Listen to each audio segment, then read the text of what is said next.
Donald Trump's claim that he has ended 8 wars since returning to the White House is the centerpiece of his argument that he deserves the Nobel Peace Prize. It's also a masterclass in how Trump redefines diplomacy to fit his preferred genre, the real estate deal. In Trump's telling, conflicts are properties in distress, adversaries are stubborn counterparties, and peace is something you close, announce, and move on from, regardless of whether the underlying structure is stable or already cracking. Ended 8 unendable wars in 10 months. These were unendable wars. A closer look at the 8 conflicts Trump cites reveals a pattern. In almost every case, the fighting was limited, already de-escalating, unresolved, or actively ongoing. What Trump delivered were not comprehensive settlements, but transactional arrangements, ceasefires without enforcement, agreements that outsource responsibility to local actors, or symbolic deals that allow him to claim credit while risk remains socialized to others. Armenia and Azerbaijan, President Putin told me, "I cannot believe you settled that war. I've been trying to settle that war for 10 years. Take the conflict between Armenia and Azerbaijan. Trump has repeatedly claimed that he ended the fighting, and at one point even misnamed Armenia as Albania. The reality is that the core conflict was effectively decided in 2023 when Azerbaijan retook the region and expelled most of its Armenian population. What the Trump regime later facilitated was not a peace agreement addressing displacement, security guarantees, or status, but a trade and transit proposal centered on a new road connecting Azerbaijan to its Nakhchivan exclave. Branded the Trump route for international peace and prosperity, it was less a diplomatic settlement than an infrastructure for normalization swap. The war was already over, the humanitarian crisis unresolved. Pakistan and India, they were really going at it. 8 planes shot down. They were going to go nuclear, in my opinion. The Prime Minister of Pakistan was here, and he said President Trump saved 10 million people and maybe much more than that. They're both nuclear countries. The India-Pakistan case is even clearer. After a deadly attack on Indian tourists in Kashmir, the 2 nuclear-armed rivals engaged in brief but dangerous clashes, including air skirmishes. Neither side, however, showed any appetite for full-scale war. A ceasefire was announced within weeks. Trump promptly declared that US mediation had ended the conflict. Pakistan endorsed this narrative, even nominating Trump for the Nobel Prize. India emphatically did not. Prime Minister Narendra Modi and Indian officials dismissed Trump's claims outright, insisting the truce was bilateral and driven by regional calculations. Here, Trump claimed ownership of a de-escalation that both parties already wanted, like a broker claiming credit for a sale that was going to close anyway. The Congo and Rwanda. In Central Africa, Trump points to the agreement between the Democratic Republic of Congo and Rwanda as another ended war. Now, it's true that an America-brokered accord was signed to address decades of violence involving armed groups along their border. But fighting has continued, particularly involving militias competing for control of mineral-rich areas. The deal functions more like a framework agreement with US oversight than a conclusive peace. Secretary of State Marco Rubio's warning that the US would take action if promises were broken underscores the fragility of the arrangement. This is not the end of a war.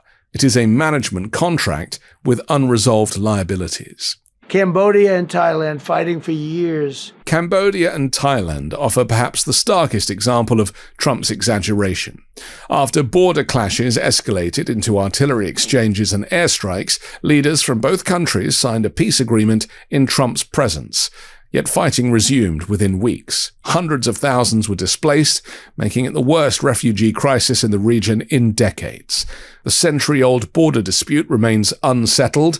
The deal functioned as a temporary pause, not a resolution, closer to a ceasefire extension than a peace treaty. Calling this an ended war is like calling a construction site finished because the noise stopped for the weekend. Israel and Iran. Trump's claims regarding Iran and Israel are even more revealing. He argues that bombing Iran's nuclear facilities helped divert a broader war, framing military escalation as preventative diplomacy. This logic inverts the traditional understanding of peace building. Deterrence may buy time, but it's not a settlement. Trump then folds this into his argument that weakening Iran enabled peace in Gaza, suggesting that coercion created the conditions for negotiation. What this really reflects is Trump's belief that leverage, not legitimacy, produces outcomes. Peace, in this model, is not mutual agreement, but enforced compliance. The Gaza ceasefire is Trump's most substantial achievement and also his most precarious. The agreement led to the release of Israeli hostages and a pause in fighting, but it's explicitly temporary and heavily conditional.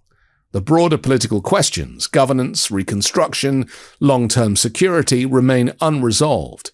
Trump's own 20-point peace plan has yet to be tested. Whether this proves durable peace or merely an intermission will determine how history judges the claim. For now, calling it the end of a war is premature. Kosovo and Serbia. In the Balkans, Trump asserts that he prevented a war between Serbia and Kosovo. The problem is that no imminent war was publicly identified. During his first term, Trump did host leaders from both countries to sign an agreement normalizing economic relations, a limited but real achievement. Since returning to office, however, he's shown little sustained engagement with the dispute. Prevention, in this case, appears to mean the absence of escalation, an absence that existed before Trump did anything. Egypt and Ethiopia were going to fight over a dam, and I got them to stop. I still got to work it out because they put a dam up in Ethiopia that stops the flow from a little river called the Nile.